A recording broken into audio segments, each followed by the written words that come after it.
How to draw a bat. Start with drawing a small circle for the head. Then draw another circle for the body. Draw the ears as shown.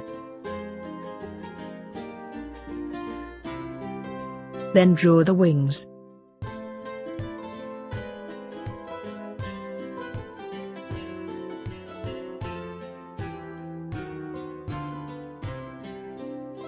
Draw the legs as shown.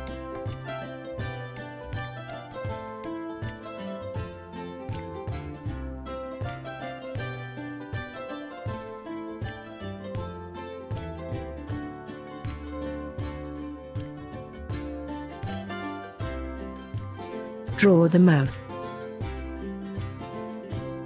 Then draw the teeth.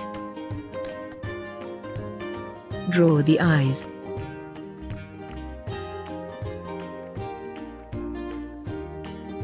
At last color the bat. Here is the finished drawing of the bat.